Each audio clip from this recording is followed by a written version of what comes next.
Welcome, friend, to the Town Hall Academy, your only and original weekly single-subject forum for the aftermarket perpetual student. It's Qamree. And have I told you how much fun I'm having co-hosting AftermarketWeekly.com with Tom Ham? Well, we're bringing a new and necessary fun magazine-style show live on Tuesdays at noon Eastern Time. You can watch it live on Facebook or on our own AftermarketWeekly.com website. Tune in to see a live shop tour each and every week. It's been too much fun. And you'll even learn something. Hey, this is an episode I've wanted to do for some time. This living paycheck to paycheck syndrome that consumes about 78% of Americans can be corrected. Many spend beyond what they make, and when they get a raise, the differential's gone also. It's usually a spending problem, not an earning problem. My panel includes Danielle Bohlmanis, Dave Martin, Frank Scandura, and Drew Horton, who have first-hand knowledge of helping others or themselves. Hey, there is a bunch of great insights here, and you can find them on the show notes page at remarkableresults.biz/A177. These key talking points will make for a great meeting agenda. Hey, a very important note about Shopware, who is an important partner sponsor of the Academy.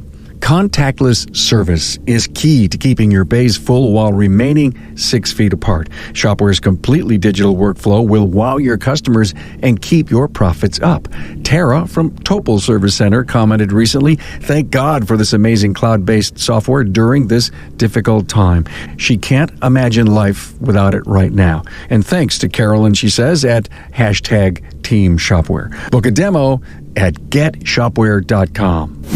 This episode is so important you'll need to schedule a lunch and learn with your team. Use the audio or the video, your choice, but you owe it to you and your people to run this show and then talk about it. Here's a taste. I think a lot of people spend a lot of money just to feel comfortable. Comfort and to be free of that peer pressure. Keeping up with the Joneses? Right, exactly. You're thirsty, you'd like a cup of coffee, well, go to Starbucks.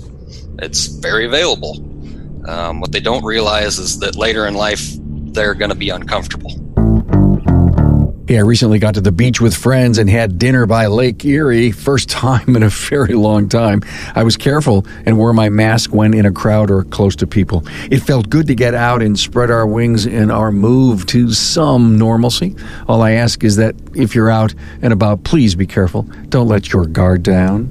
Hey, start watching for a neat new feature. I'm going to record some select interviews on video. You are now going to be able to see a vidcast of the actual interview, just like in the Town Hall Academy.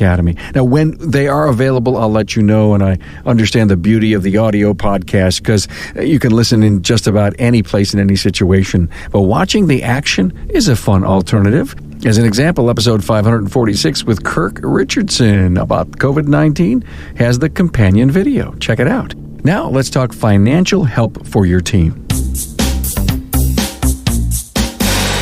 We welcome you to the Town Hall Academy, episode 177. We're calling this Financial Help for Your Team. It's an episode that I've wanted to do for a long time, and I believe I've recruited one hell of a panel to impress upon you the kind of things we need to do for our team. Why? Who's living paycheck to paycheck? Frank is going to bring us a fabulous statistics, a mind-blowing statistic. And if that percentage of the population agrees with that, then this is a wonderful, wonderful episode to listen to. We're not saving enough. We're spending too much, and budget's a dirty word. I've been concerned. I'm sure you are, and that's what this discussion is all about. Who's with me? Fabulous panel. Danielle Bohlmanis, owner of Highway 7 Service Center, Newell, Iowa. Hello, Carm. Glad to have you here. Dave Martin, owner of Martin's Auto Repair, Phoenix, Arizona. Thank you, Carm, for having me. Good to see you. Hey, same here, Dave. About 3 weeks ago, Dave and I did an episode. We released it. Just an excellent episode, something very worthy of your time. Frank Scandura is also with us, owner of Frank's European Service, Las Vegas, Nevada. Been a great contributor to the show. And in fact, the new show that I do every Tuesdays at noon, AftermarketWeekly.com, the live, fast-paced magazine show that I do with Tom Ham, it was Frank's shop that we did the live shop tour. Every week we do a live shop tour. So go to aftermarketweekly.com. Right up on the homepage, you'll see the latest episode, and you can watch Frank give us a tour of his place. Thank you, Carm. It was fun doing the show. It was great. It was great. Thank you so much. And it's been so much fun to do that show. It's so different than anything in the aftermarket. And also with us is Drew Horton, technician at Highway 7 Service Center, Newell, Iowa. And in my screen on the above right there, Danielle is your boss, right? Yes. Yes, she is. You have benefited from the support that you've gotten from the Bohlmans as far as helping you have less debt, pay down your bills, and the whole Dave Ramsey Financial Peace Program. And that's what we're really here to talk about, because if you want on your very own as a shop owner to help people, you can. But the beauty of being able to rely on Dave Ramsey's course and philosophy is one big thing. Frank, I want to start with you. You looked up a statistic for us about this paycheck to paycheck thing. Let's start this off. And it actually comes from Ramsey Solutions. 78% of Americans live paycheck to paycheck. Of those, 50% are worried about it. So here's two very alarming things. Too many people are living paycheck to paycheck, and not enough are worried about it. So it's a big deal. I have found that the reasons why people live paycheck to paycheck is not an income problem, but a spending problem. I'm fortunate enough to have actually facilitated the Dave Ramsey class at least once a year for the last 8 or 9 years. And we've offered it to our employees, and some have taken it, some have not. We've gifted it to some family members. Some have taken it, some have not. I have a completely new approach. I have one of my lead techs who just happened to mention the burden of his debt. And I said, Pablo, if you take this class and you don't think it's the best $100 you've spent, I will give you your money back. Well, just yesterday, he thanked me again. He no longer gets in the middle of the month stressed about how many hours he needs to flag to pay his bills. He's got money saved up. He's got almost all of his debt paid off. And he said the difference in the amount of pressure that he's under at work is enormous. Wait a minute, Frank, let me stop you. The amount of stress at work is probably less. Absolutely. Right. It's almost non-existent because he no longer has to think, I need more hours. I have to stay late. I have to come early. I need more, because he now knows how to handle what he's given. Right. Drew, can you relate to any of that story? Yeah. I don't know that I was ever terribly worried about flagging hours, but there were definitely times where, I was worried about money and how we were going to get things paid for. Walk with me for an example. You just got a 30% raise because Danielle she was the kindest lady in the world, and you got it. A year later, you say, I can't pay my bills. And isn't that one of the biggest problems, that we live way beyond our means, team? Yes, absolutely. Frank, you're totally correct that it's a spending problem, not an income problem, typically. Well, here's what happens, right? And not just technicians, but most people. Here's their paycheck, right, and here's how far they can see. They cannot see past that next paycheck. And that's why it is so important to teach these lessons, to give them that opportunity to step back, see the big picture. It's an absolute life changer. What really helps, what's really effective, is when you get somebody mad when they don't know where all the money went. Yeah. Wait a minute. What do you mean I had this much money and I don't know where it went? Yeah. What do I have to show for it? Yes. That was an eye-opener for me when I started Dave Ramsey. I did the program in 2011 for the first time. I've done it many times since, but the first task I think I did was write down all of my expenses and just track it for a month. And you do that, and I'm like, I spent like $700 eating out this month. Like, I had no idea. But you're right. Like, you just have no idea. You don't have money, but you don't know why you don't have money. That's exactly it. Yes. Yeah. Let's go back just a few years. I've been married for 43 years. A few years. Way back in the early days when we wanted to buy a house, we sacrificed. We put ourselves on a budget. We said we're not going out to dinner. We did the kind of things that got us to our goals. Dave Ramsey wasn't around yet. He may have been as young as me, and he wasn't on fire yet. But we ended up accomplishing those goals. Today, it just seems like you got to go out, you got to be seen, you got to spend, you got to have. What happened? I'll tell you what happened. The financial institutes made it too easy and no true burden. Okay. I've had a couple of people work in the banking industry who've taken the class with me who quit their jobs because they were so conflicted after learning financial principles. So you can't walk into a bank without being offered a loan, a line of credit, a credit card, or overdraft protection. Here's a number for you, right? Write this down. 39 billion. 39 billion. That's the number of dollars banks have collected in overdraft fees. We did a show on banking 3 weeks ago, and the banker who was on, banking relationships between the service professional, and her eyes twinkled a little bit when she talked about overdraft and fees. Now you know why. That's the stuff that buys new cars and swimming pools for bankers, big houses. Okay. And how does that help the average American? Right? When you go into the bank, I'm going to open a checking account. Okay, how would you like this protection in case you ever accidentally overdraft?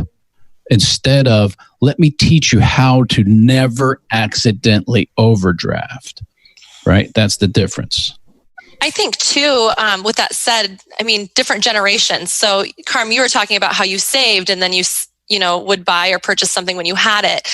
For like Drew and I, not to pick on ages or anything here, but for Drew and I, if we weren't taught that growing up from our parents, who's going to? So I feel a responsibility as an owner to my team to be able to share the knowledge that I had. I mean, first of all, my parents did share that financial information with me, and then I took classes and learned more. But there's a lot of people out there that just think it's normal to live paycheck to paycheck. They don't even understand that you can be debt free. They just think it's normal to always have a car payment and a house payment and all these payments. And they don't even consider that they could be debt free and have no payments. Yeah, the majority of society think that way. Yes. Yeah. For me, it's my employees weren't living paycheck to paycheck. They didn't even make it to their next paycheck. And I started something back in the early days. I started giving them advances. This thought process was, well, if I give them advances, at least they won't steal, or, and I'm trying to help my employees out. But I did them really no favors. And of course, I'd sit down and talk to them and tell them, hey, look, you need to budget your money and you do this. But I became dad. And who listens to their dad or their mom? You know what I mean? After a while, you don't. So you get to the point where when I sent them to Financial Peace, they had to listen to somebody else, somebody different, and a different voice. And it resonated with them. And I don't give advances to this day because of it. And another thing I was going to say to, I think it was Danielle's point, is that these payday loan places are making a fortune off of people. Yeah, predatory. It's predatory. Yeah. They're making a fortune. And the reason they're making a fortune is because of what we're talking about right now is people don't make it paycheck to paycheck. Drew, are you living paycheck to paycheck or not, man? No, I wouldn't say that. Drew, how long has it been since you went through the class? Took it last February, so a year and 3 or 4 months. Are you in better shape now? Oh, yeah. Married? Absolutely. Yep. Our marriage has improved. No doubt about that. It's so true. In what way? Drew? Just our relationship and how we make financial decisions together. We're just overall happier. We're not so stressed out about money. Just in general, we're happier. And it is because you know that there's a way to deal with it. There's a plan behind it. There's a discipline that exists. And when you don't have any of that, the friction, I don't know, isn't financial discussions among couples one of the top 1 or 2 issues? Yeah. Most of them aren't discussions. They're usually screaming matches. It's like Ramsey Solutions teaches how to determine who's the nerd and who's the free spirit. Because the free spirit's like, tiptoeing through the tulips. It'll be fine. The money will be there. Let's go on vacation. Let's go to Disneyland. And the nerd's like, here's my 7 spreadsheets. I've done the analysis and, 62.7% probability we're not going to make it. And here's a stat for you too. A couple with $10,000 debt and no savings is twice as likely to get divorced as a couple with $10,000 in savings and no debt. And Drew's got the perfect example, and it changes lives, and it makes you communicate on levels that are very uncomfortable, right? We teach the nerd starts the meeting, starts the budget, hands it to the free spirit, and never says another word, and the free spirit has got to make a change because it's really easy to say, whatever you want, honey. And then it's a train wreck when it doesn't work. Hey, today's pandemic is causing so much stress and uncertainty for everyone right now. especially shop owners. Now, how do I make sure that my staff and my customers stay protected while still moving cars through the bays? Contactless service is our new normal, and having a shop management system that not only supports this, but actually helps your business thrive through it all is key. Shopware's digital workflow with Remote Pay will provide that solution for you. Amy Matnett from Auto Craftsman recently commented on social media, and I quote, "I can't even express how grateful I am that I jumped on board with Shopware on January 1st. Would have never guessed that I would be the only one writing service at my shop, as I haven't worked in the shop for the last 15 years. But she goes on and says, I'm running my shop nonstop every day with Shopware to help me not only get the job done easier and faster, but am totally wowing my customers." End quote. Hey, if you want to wow your customers too, request a demo at getshopware.com. Remember the housing bubble that we had, the financial bubble back in 2008, life-changing for all of us? I'll never forget saying to Ann as we were stumbling through the channels, and there's an HGTV program of a young couple getting ready to buy a house. Young, late 20s, $750,000 house. I'm looking there and I go to Ann and I say, "What do you think he does for a living? How much do you think he makes? And they want to have a family. How's that going to happen? And how are they going to afford this mortgage?" Now, they got married. They have rich parents. I'm trying to come up with the justification as to how they could afford the mortgage payment. It's kind of an elixir for so many people saying, well, if that 20-something couple can do that, why can't I? And now I'm a little worried about today, even though we've got COVID and we got financial challenges, you could get a brand new car with zero down and 84 months to pay for it. I mean, I can't wait to see the ad that says 90 or 120 months. To me, I think credit, we're pushing credit a little too far down, or if you will, up the scale of justifying the things that we can do. Frank, you can help me out with this quote a little bit. If I say it wrong, let me know. But Dave Ramsey says something along the lines like, live like no one else, so later you can live and give like no one else. Absolutely. I think what happened to me is my parents, when I went to college and then graduated from college and were on my own, I wanted everything they had because they had a beautiful home, but they worked years to get there and sacrifice to get there. And I wanted it straight out of college. I wanted all the things. And so when Dave Ramsey says, live like no one else now, and Drew, you do an incredible job of this, but he's chose to live like no one else now, meaning sacrifice now, so later he can live and give like no one else. And that's the discipline. That's the hard part. You nailed it. Perfect. I've been married for 28 years and almost 28 years now, and it has to be one goal. And that's one of the things that we found out. You know, my daughter, we sent her to college and I paid for the college, but we sacrificed to send her to college. And you're exactly right. There is a sacrifice, and we had to sit down and go, hey, how are we going to do this? We're going to pay for the college, but this is what we're going to do to sacrifice to pay for the college, because we're not going into debt. We're not going to go borrow money. And that's one of the things that we didn't do, and we don't do. It is sacrifice. You're absolutely right. It has to be one goal. Dave, you told me pay cash, pay off everything, survive, be happy at the end of the month. You got some money in the bank. Absolutely. You know, and I'll be honest with you, I do use credit cards in my business, but I pay them off every month. I haven't paid interest on a credit card in probably 20 years. I just don't do that. And I get free airline miles out of it. So I use the points to be able to travel to training and stuff like that. So it works out really good for me. But yeah, you have to be disciplined. You can't go out there and spend more than you can pay at the end of the month. Isn't that fun? I mean, to me, it's just, I don't owe anybody anything. You know, you get the statement, you open it up next month and you see that you haven't paid any interest or fees all year. To me, that's a game to be sure that you're always at zero. It's a fun game, too. See, there's two games in the financial world. There's the FICO scam and there's the financial freedom, right? And so many people fall into the trap of you have to have a good credit score. You have to have a good credit score. And the only way you get a good credit score is by constantly borrowing and repaying in this game. And it's truly sad. People make decisions just to increase their credit score. Yeah. If you go to buy a car and your score is 400, you're not getting the same deal as a guy with an 850 score. You're not getting the same deal as the guy with money.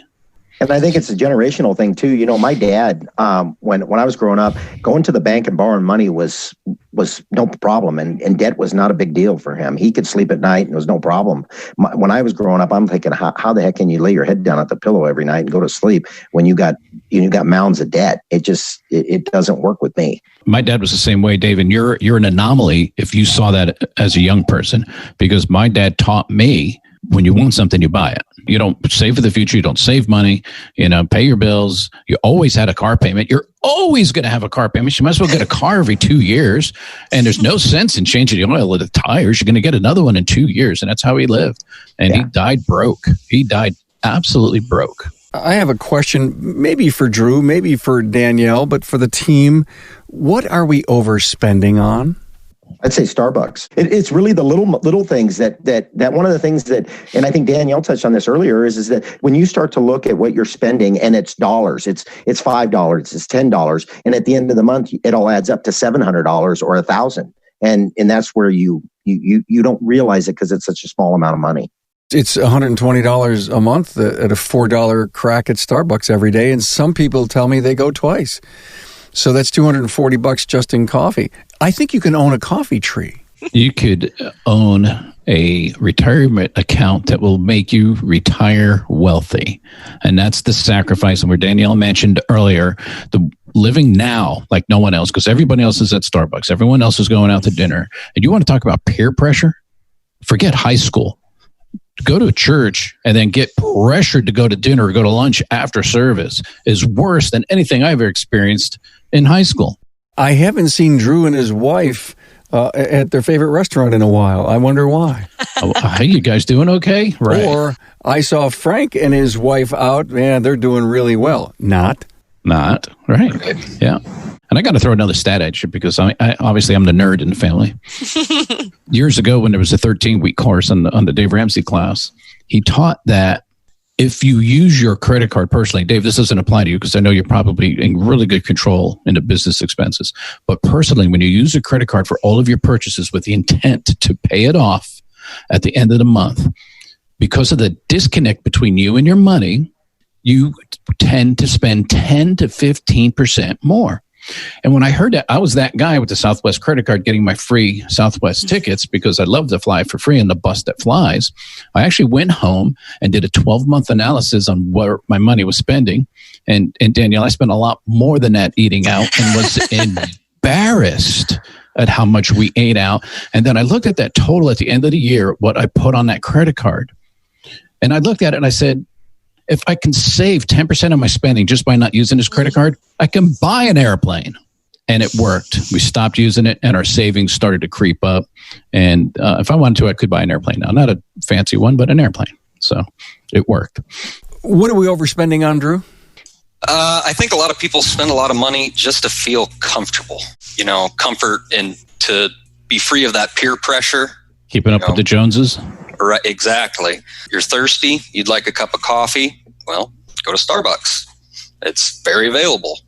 What they don't realize is that later in life, they're going to be uncomfortable. You know what? I found out that the Walmart French roast is as good as the Starbucks. And I say 50 cents a cup, and I'm only paying 33 cents versus, 4 or 5. And so I think I'm going to get ready to do a spreadsheet on how much money I've saved drinking Keurig. I won't spend anything more than 35 cents for a Keurig cup. That's just maybe me. And again, I try to get it down to 20. Yes. Yeah, that's exactly right. Well, thanks for saying that, Drew. We spend money to make us comfortable. Does that mean going out to dinner too? Oh, absolutely. Were you guys very, very guilty of that? Yes. It would be uncomfortable to sit at home and cook and do the dishes. It'd be more comfortable to go out. You swiped the card for $59 that included the tip for the dinner for both of you, and you didn't think anything about that. It made me feel good. We posted the fact that we were at Charlie's Bar and Grill and, the world saw us and we're doing so well. Is that a indication of doing well? Depends on who you ask. right? It's like the lawyer answer. It depends. So anybody who's in business should read, if you haven't, The Man Next Door, The Neighbor Next Door, or something like that. It's a book where these guys set out to market to people, and they went after people who had perceived wealth. They were driving fancy car, had fancy clothes, had fancy watches, and they couldn't sell them anything. And then they researched why. And it's because the average person who is driving at that level, the BMW, the Mercedes, the Porsche, and all that other stuff, are broke. They're living on the edge, trying to impress people they don't even know, living in neighborhoods, thinking they have to be in a certain school district, thinking I have to be in a gated community, when the truth is they don't. So the average self-made millionaire drives either an F-150 or a Buick, right? So when you're looking around at people and you see somebody shuffling around in their flip-flops and their, and their cut-off shorts, don't judge that guy. I worked at the Mercedes dealership, and somebody came in, half intoxicated, looked like a slob, looking at the cars. And I remember none of the salesmen would talk to him. And the newest guy was prodded, you have to go talk to him. You're the next up. You have to go get him. The guy bought a $75,000 Mercedes on his American Express card. So you never know by looking at somebody. And that's the mistake they make is, I have to look a certain way. I have to have a watch, the right car, the white rod, the right neighborhood. You're missing out. That's not living inspired. So, gang, this has been a great dialogue, and I hope that this will be an episode that we can point people to inside of our industry that are struggling. Why? Because we're all peers to them in the automotive aftermarket as independent service providers. But how do we get started along the way? Danielle, you're a shop owner. Dave, Frank, you mentioned a little earlier, I offered it up to my people, but there's shop owners out there listening and says, I'm bought in. We have this problem. I see this problem. It exists. I know it. We're on the fringe of credit bust. How do I bring this kind of discipline into my place? Okay, so for the shop owner, you got to start. Brett has a quote that he always says, my husband, and it says something, you don't have to be great to start, you have to start to be great, or something like that. You just got to do it. You got to be disciplined and you have to do it. I mean, Drew's a good example of that. I know he's more of the team member versus the owner. Him and his wife just decided they're going to do it. And they set a goal to be debt free, I believe, by the end of this year. And they're on track. And so even as a shop owner, if you want to do this and you feel like you're, underwater and you can do it. And Dave Ramsey has a great program out there. You don't have to recreate anything. If you follow what he says, you will get out of debt and you will be successful. So you just have to start. I want to go to Dave and Frank, but I just had this fleeting thought. Drew, another boring night at home. We're not going out. We're not having dinner. We're not drinking beer with friends. What gets you through that? I mean, is it just let's go out for a drive? Or, what gets you through the fact that you're disciplining your spending? It helps to enjoy each other's company. Doing things together as a team. You shared with me too, Drew, about seeing the progress that you're making. Right. You knocked out another debt. Like I feel like that keeps you going because you see the end. Like you see that it's possible and that you're gaining traction and getting rid of your debt. Yeah. Is gamification part of this? Making it a game? Can be. Kind of like a competition. Only if you're the free spirit. Yeah. Yeah. Well, it definitely can be. The thing of it is you have a goal. There's a finish line that you're trying to get to. And the thing of it is along the way, you want to have a little bit of fun with it. You don't want to be totally miserable about it. So you have to try to make it into something as a kind of a challenge, a game, whatever you want to call it. And you both have to have the same goal. And when you accomplish that, it's amazing because your life is less stressful. We have a bit of a ritual when we go to make the last payment on something. When we pay off a debt completely, we do it together. She waits till I'm home from work and we do it together, and then we give a big high five to celebrate. That's awesome. That is so awesome. I remember my parents and all of my aunts and uncles burned their mortgage. It's not that likely that you're going to stay in your first house for 30 years today. But then they did. And that was their first and their last house. And that mortgage burning party was just a big thing. Comment here from Jim to all panelists. This is one of my favorite topics. I'm glad you're doing it. I wish people focused on this more. Most people don't understand the concept of sacrifice and living like no other. Sacrifice is hard, but it's mandatory for long-term success. The importance of saving, Dave, in giving back? Absolutely. Dave Ramsey has a saying that he talks about: if you're broke, you can't help anybody else. You can't do charity. You can't give back to your community, do charitable things. So along the way, we give back. I'm also involved in a charity, a couple of different charities, and I'm also involved in a couple of different automotive groups that do a lot of charity stuff too. And it's a good feeling to know that you're able to do that. You're able to give back. That's something that keeps me going too. You talked about maybe owners that are trying to get rid of debt or to try something like this. I'm a big giver. And so being debt free for me means that I can give and I don't have to worry about that. And so I think that's incredible. I think community is important. I think family is important, friends. It's exciting to be able to give back what you've worked so hard for, because then you're not worried. You're not living paycheck to paycheck anymore. So the finances are okay that you can do that. Dave, you said 10% you should give back? Well, we do. We give, and sometimes more, but we usually do give about 10% because I spread it out amongst a lot of things that I'm involved in. But yeah, we end up at the end of the year giving back 10, sometimes even 15%, but usually of your profits. Yeah, and that's the only thing you can give is your profits. I also at the church I go to, they're actually building they want to build a new school, and so they're trying to raise money for it. So what I did was, instead of putting a discount in the bulletin, I went in and put in there that any customers come from this church, I'm going to give back 3% to the building fund. That was a great deal because people just saw that was something really good. It's helping the community, and everybody can see the results of that. Drew, you said to me, it's easy to fall off track or lose the gazelle intensity. Explain that one. It sure can be. It's definitely a mindset. It's a state of mind. And you go through the Financial Peace University and you're taking the classes and you're getting fired up. You're doing the debt snowball and you're starting with your smallest debt, so you're paying them off often. Next thing you know, you're 6 months in and, well, you've kind of slacked off a little bit. You haven't paid a new debt off in a while, so you're not as fired up about it. Sometimes you need something to snap you back. We did the Financial Peace University, and then I think it was last August or September, Dave had a free live event. I think it was a 2-hour event. It was basically just all nights of the Financial Peace class crammed into a couple hours, and we watched that together, and that fired us back up. I have so enjoyed this, gang. This was so important. It was a long time coming. I can't believe I've waited 175 weeks to do a show on overcoming your debt and this whole, the whole Dave Ramsey financial peace thing. I want to give each of you an opportunity to say something to the audience, to maybe cover something that we didn't. The goal is, where do we get this financial class? How could we look it up? And how could I bring that personal discipline inside of my company and help my people find financial peace? Let me start with you, Frank. Okay, so DaveRamsey.com, find a class, and there's a lot of free stuff on that website to get you started without going to a class. The class costs anywhere from $100 to $130. It'll be the best money you've ever spent in your life.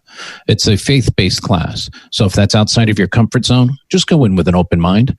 The principles work. Don't block yourself from financial freedom because you don't agree with something. So go for it.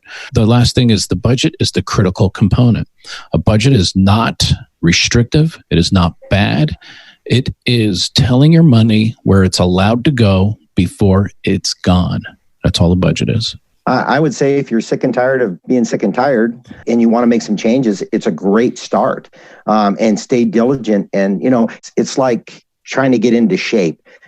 After a while, going to the gym on a regular basis, after a while, you kind of lose motivation. It seems like it gets to the point where you start eating crappy again, or you don't go as much to the gym. Then, of course, you don't get the results that you really want. But if you stay diligent and you keep energizing yourself and motivating yourself to do it, at the end, the gold is going to be worth it. At the finish line, it's going to be definitely worth it.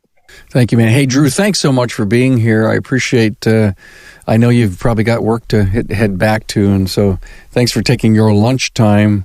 Danielle said I could, so. Get back to work. No. Anything final from you, sir? Like Dave said, if you're sick and tired of being sick and tired, you don't have to be at that point to do it. When we started, we were paycheck to paycheck, but we weren't having to borrow money to pay our bills. We weren't really, really hurting. This class was coming up, and Danielle offered to pay for it for us. And I thought, what the heck? What could it possibly hurt? And we did it, and it totally changed our lives. So glad we did it then before we were in a much worse place. You were in denial in the front side. Well, you're right. When we took it, we realized we were in a much worse place than we thought. Because I just heard Drew say we were fine. We didn't have any problems. Yeah, we were living paycheck to paycheck, but we were okay. And then he takes the course, right? And then boom. Yep. Carmen, and I hate to interrupt, but I just need to make sure everybody knows this. If you've ever gone through the class, you can go over and over and over and over. Maybe you missed something on investing, or you missed something on real estate, or you missed something in budgeting. Do it again. That's free for everybody. Danielle, you get the last word. To add to Frank's real quick too, that's nice because when you start, you might be on baby step 1 or 2 or 3 for a while. So to go back maybe a year or 2 later and pick back up on the things you haven't been through yet is a good refresher. My last thing is, people are so important to me, and my team is so important to me. So for all the owners that are watching, invest in your people. The reason we started this is because every quarter we sit down with our team and they think of goals that they have, whether they're personal or for the shop.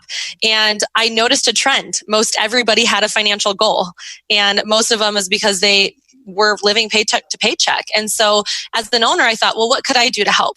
Because I love these people. They're my team. And so I encourage all of the owners out there to listen to your team and to invest in them and help change their lives. It's just incredible. Like watching Drew right now, I'm just so excited that he's doing so awesome and that he could be debt free by the end of the year. Like that's just so cool. And then what's to come after that is just, who knows? I mean, big things. So invest in your people. Wow, you guys went beyond my expectations. I am so happy you all could find the time today to come on. Danielle Bohlmanis, owner, Highway 7 Service Center, Newell, Iowa, and her technician, Drew Horton from Highway 7 in Newell. Dave Martin's with us here, owner of Martin's Auto Repair, Phoenix, Arizona, and Frank Scandura from Frank's European, Las Vegas, Nevada. Thanks, everyone. Have a great weekend. Thanks, Carm. Thanks, Carm. Thanks, Carm.